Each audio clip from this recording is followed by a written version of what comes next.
मेरा घर किराए पे है, काम मिलता है, कुछ देता है, कुछ नहीं देता। थिएटर वालों ने मुझे जॉब से भी निकाल दिया। अब बंदा ना मेरा कोई माँ है ना कोई मेरा बाप है जो मेरे सर पे हाथ रखेगा। स्टेज तो डूब गया ना, बहुत बुरे हालात हैं आर्टिस्टों के। 8 बजे मार्केटें बंद हो रही हैं। अब जबकि 8 बजे मार्केटें बंद होगी, 7 बजे लोग कहाँ से आएंगे ड्रामा देखने। दिन प्यार दे जिंदगी वीरान ना करी। तो जब मुल्क में सारे लोगों को सिक्योरिटी मिलेगी तो फनकार को भी मिल जाएगी। स्पेशल हमको स्पेशल मखलूक थोड़ी है। पाकिस्तान की जो स्टेज की हिस्ट्री है या जो स्टेज ड्रामा की तारीख है वो करीबन 78 साल ही पुरानी है। हम इसको स्टार्ट करें तो अमानुल्लाह खान से लेके मस्ताना तक, रंगीला से लेके अलबेला तक, ये तारीख बिल्कुल चलती रही है, रवा रही है। लेकिन दौरे जदीद के अंदर इसको हनी अलबेला हो, सुहेल अहमद हो, आगा माजिद हो, सलीम अलबेला हो, इस तरह के कई नाम हो, उन्होंने स्टेज को न सिर्फ सरहद पार बनवाया बल्कि पूरी दुनिया में स्टेज का डंका भी बजवाया। लेकिन अफसोस का मकाम ये कि कई बड़े नाम जिनमें बबू बबराल साहब, मस्ताना साहब सर फहरिस्त हैं, उन्होंने अपना आखिरी वक्त बड़ा कसम पुरसी में गुजारा। और फनकार के साथ होने वाली ये ज्यादती क्या सरकारी इदारों का इसमें फॉल्ट है या खुद फनकार जब बामे अरूज पे होते हैं, जब पैसा उनकी तरफ बारिश की तरह बरस रहा होता है, तो उस वक्त वो अपने मामलात को क्यों नहीं सेटल डाउन कर लेते। आज जानने की कोशिश करेंगे कि जो स्टैंड अप कॉमेडियन है, स्टैंड अप आर्टिस्ट है, जो कि खड़े होकर एक वक्त में हजारों के मजमे को महसूस करता है, दाद समेटता है, तो जब उसको वापस कुछ करने का माशरे का वक्त आता है तो माशरा इतना बेहिसी का क्यों मुजाहरा करता है। इसी बेहिसी को आज रोंदने के लिए और खोदने के लिए यहाँ पे मौजूद है। चलते फनकारों की जानिब और उनकी बात आपको सुनाते हैं। हमारे साथ सादिया शेख साहिबा मौजूद हैं जो कि माजी की एक बहुत बड़ी अदाकारा हैं और स्टेज पे जो स्टैंड अप आपको पता है यहाँ पे पूरी एक परफॉर्मेंस होती है। उन्होंने एक कहते हैं ना एक जिंदगी जी है स्टेज के साथ। इनसे पूछने की कोशिश करते हैं कि लॉकडाउन इनकी जिंदगी पे किस तरह असरअंदाज हो रहा है। स्टेज तो डूब गया ना, बहुत बुरे हालात हैं आर्टिस्टों के। जब से ये थिएटर बंद हुआ है लॉकडाउन की वजह से, अब टाइम जो है ना वो 7 बजे का है। 8 बजे मार्केटें बंद हो रही हैं। अब जबकि 8 बजे मार्केटें बंद होगी, 7 बजे लोग कहाँ से आएंगे ड्रामा देखने। तो इस बात पे मुझे दुख हुआ है कि विद मी कि हम सब भी इसी हाल में हैं कि खाने पीने से हवादार हो गए हुए हैं। क्या पाकिस्तान में हम देखते हैं कि हमने एकदम बामे अरूज भी देखा कई स्टेज एक्टर्स का, वो इस वक्त इंटरनेशनल लेवल पे फिल्म्स कर रहे हैं। जी और कुछ स्टेज एक्टर्स हैं जो बहुत मुश्किल में। जी ऐसे ही है। हालांकि फनकार की तो ना कोई सरहद होती है, ना उसके दरमियान कोई उसके दिल में कोई किसी के लिए भेदभाव होता है। तो ये सरकार का भेदभाव क्यों है फिर? पता नहीं अभी ये कब जाके आर्टिस्टों की सुनी जाएगी। आर्टिस्ट हमेशा ही खजल हुआ, पंजाबी में कहते हैं ना खजल हो गया वही है इसका मतलब है। कहते हैं आर्टिस्टों को कोई सपोर्ट नहीं है, इसीलिए वो बगावत पे मजबूर होते हैं। हाँ जी, ना हुकूमत की तरफ से और ना थिएटर की तरफ से, कहीं से आर्टिस्ट को सपोर्ट नहीं होता। पंजाब आर्ट काउंसिल कर रहा है सपोर्ट। पंजाब आर्ट काउंसिल ने आज तक मेरी सपोर्ट नहीं की। हाँ, अल हमरा आर्ट काउंसिल ने मेरी सपोर्ट की है। वो करते हैं, जब बजट आता है वो ज़रूर ख्याल रखते हैं मेरा। इस वक्त जो वजारत इत्तलात और नशरियात है वो उज़्मा बुखारी साहिबा के पास, ठीक है। आप लोग भी गाहे बगाए उन्हीं के अंडर ये पूरा महकमा आता है। हाँ जी, क्या समझती हैं कि उनसे कहाँ अगर वो चाहें तो इस चीज को बहुत अच्छा रिवाइव किया जा सकता है? मेरे ख्याल में ये थिएटर इंटरनेशनल लेवल पे जा सकता है अगर वो चाहें तो। क्योंकि वो भी थिएटर से प्यार करती हैं, मैंने देखा है उनके साथ, मैं मिली भी हूँ उनको। हमारी मीटिंगें भी होती रही हैं वहाँ पे, मैं भी जाती रही हूँ। वो उनको मोहब्बत है थिएटर से, लगाव रखती हैं, आर्टिस्टों से प्यार करती हैं। उनको उनसे मेरी गुजारिश है कि ये गरीब आर्टिस्टों के लिए भी कोई कदम उठाएं। किसी का चूल्हा जल रहा है, किसी का नहीं जल रहा, कोई भूखा सो रहा है, बहुत बुरे हालात है। विद मी मेरे हालात बहुत बुरे हैं। मेरा घर किराए पे है, काम मिलता है, कुछ देता है, कुछ नहीं देता।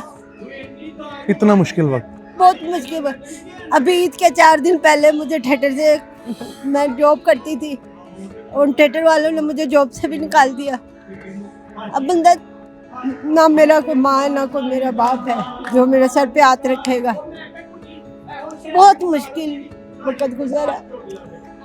मैं टीनेज से काम करती आ रही हूँ, 96 से काम करती आ रही हूँ। लेकिन मुझे काम का सिला नहीं मिला। और हमेशा गुड वर्क किया, एक जो जी। कहते हैं ना प्रेस्टीज के साथ। जी, मैंने ना कभी वल्गर की है, ना कभी डांस किया है। एज ए एक्टर करेक्ट किया मैंने, एक्टर हूँ। लेकिन बहुत दुख हुआ मुझे, ये अपने इतने साल ज़ाया किए हैं मैंने, पूरी जिंदगी देके वफा नहीं पाई। हिस्सा, लेकिन वफा नहीं मिली किसी से भी नहीं। लॉकडाउन लगा, हाँ जी, जब मैंने चाय का काम मैंने रोड पे दुमची पोटा कलीजियाँ लगा के बेची, ये कोरोना में। कोरोना में जी, बड़े कोरोना में। उसके बाद वो छत गिर गई, मेरा मुलाजिम फौत हो गया, मुझे किसी ने मेरी सपोर्ट नहीं की। उसके बाद फिर मैं रोड पे सीखा, दोपहर गर्मी है, जून जुलाई, मेरे पास सारे सबूत भी पड़े हुए हैं, यूट्यूब से आप निकाल सकते हो। स्टेज अदाकारा सादिया शेख, सब मेरा पड़ा हुआ। इतने लोग मेरे साथ मेरे इंटरव्यू लेके जाते रहे हैं, लेकिन मुझे किसी ने कोई हौसला, कोई तसल्ली नहीं दी। शिकर धूप में मैं चाय बेचती रही हूँ वहाँ खड़ी होके, बड़ी मेहनत की है मैंने, लेकिन मुझे उसका ना हुकूमत ने सिला दिया, ना किसी अवाम ने। मैं सिर्फ एक बात कहूँगा, ये जितनी भी वजारत इत्तलात व नशरियात हैं, ये जितने भी ब्रॉडकास्टिंग चैनल हैं, आप लोग बड़े बड़े एक्टर्स को तो ले लेते हैं, लेकिन उन एक्टर्स का क्या जिन्होंने ज़िंदगी जी ही आप लोगों के लिए। आज पे बैक करने का टाइम है, ना तो हुकूमत नज़र आती है, ना मुतलका इदारे नज़र आते हैं। किस किस्म का मिजाज है, किस किस्म की सोच है, कौन सी फिरौनियत है जो आपको आपके कमरों से नहीं बाहर निकलने देती। स्टेज का अगर नहीं सोचेंगे तो एक बहुत बड़ा फन जिसने पहले ही बड़ी मुश्किल से अपने आप को ना कहते हैं ना दवामे अरूज पहुंचाने के लिए कई सांसें कटी हैं, उन सांसों को बहाल करने के लिए एटलीस्ट आईसीयू में भी किसी को ना ऑक्सीजन मास्क लगा दिया जाता है। थिएटर को ऑक्सीजन मास्क ही लगा दो। हमारे साथ जवाद वसीम साहब मौजूद हैं, जो कि एक स्टेज की नामवर शख्सियत हैं, और इन्हें हमने अक्सर प्लेज में, हमने टीवी के ऊपर, सोशल मीडिया के ऊपर इनके कई ऐसे हमने रोल देखे हैं जिनको हमेशा एक यादगार हैसियत हासिल है। अस्सलाम वालेकुम सर। वालेकुम सर कैसे हैं आप, ठीक है? अल्हम्दुलिल्लाह। सर सबसे पहले तो मुझे ये बताएं कि दीन दुनिया माशाल्लाह आप जिस तरह साथ लेके चल रहे हैं वो एक मिसाल है, लोगों को क्या मैसेज दें? ये खुद मैसेज है, जो प्रैक्टिकल आदमी होता है वो मैसेज ही होता है। एक होता है सिर्फ बोलना बोलना, अमल में कुछ नहीं, कि अमल भी करना, जो कहे उस पर अमल भी करना। तो अल्हम्दुलिल्लाह अल्लाह ने तौफीक दी, तो अमल से साबित हो गया कि अल्लाह को साथ लेके चलेंगे तो इंशाअल्लाह कामयाबी होगी। और वो काम इसमें अल्लाह उसका रसूल नाराज़ हो वो नहीं करना। तो अब मैं ही नहीं, आपको पता है अल्हम्दुलिल्लाह अल्लाह ने मेरी कितने लोगों की ज़िंदगी बदली। बिल्कुल ऐसी। जवाद साहब एक और चीज़ बताएं कि फ़न और फ़नकार की कदर की हम अक्सर बात करते हैं, हम फ़नकार के राइट्स की बात करते हैं, हम ये भी मानते हैं वो हसास होता है, लेकिन पाकिस्तान में और दुनिया में मतलब बड़े सगीर में बिलअमूम हम देखते हैं कि फ़नकार को कई बार ना दबाया जाता है, रिसोर्सेज नहीं है, मैनेजमेंट नहीं है, कई बार रोल उसका होता है, मतलब मेन लीड रोल होता है उसे पीछे कर दिया जाता है। क्या समझते हैं ये इंसानी माशरे का रवैया या वैसे ही हमारे दिल में खलिश पैदा हो गई है इन चीज़ों को लेकर?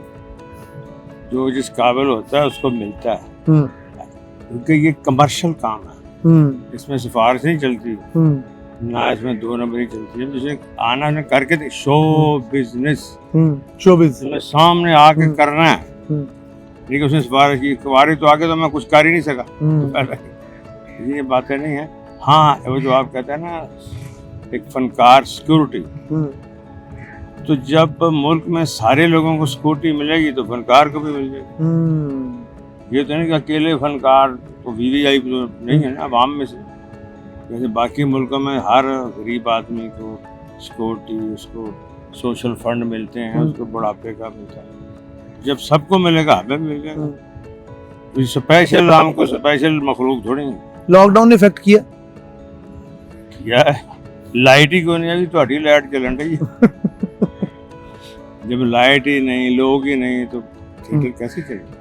राशिद लकी साहब हमारे साथ मौजूद हैं, जो कि सिंगर भी हैं, इधर स्टेज पे परफॉर्म भी करते हैं, इनसे जानने की कोशिश करते हैं। इन्होंने को अपना नया गाना बनाया, सा सा सा नी दा पा मा गा गा गा गा गा गा सा नी दा पा मा गा गर सा दुख दिल वाला किन्नू किन्नू दसीए, तेरे फैसले ते रोए के हसीए। क्या बात। दुख दिल वाला किन्नू किन्नू दसीए, तेरे फैसले ते रोइए के हसीए, वैरी प्यार दे रवैये, वैरी प्यार दे रवैये इतबार ना करी, दिन प्यार दे जिंदगी वीरान ना करी, सख किकरां दे वांगू बेजान ना करी।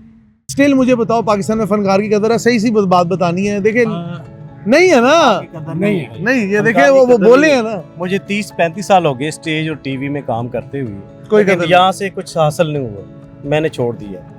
अब तंग आ गए आप? अब मैंने छोड़ दिया। टाइम इधर देना पड़ता है, सबसे पहले टाइम देना तो पड़ता जो भी है, देनी पड़ती है। तवज्जो देनी पड़ती है। उसके बाद इंसान के अंदर अच्छा कोई ड्रामा हिट हो जाए, इंसान हिट हो जाए, उसके बाद इंसान को कुछ मिलता है।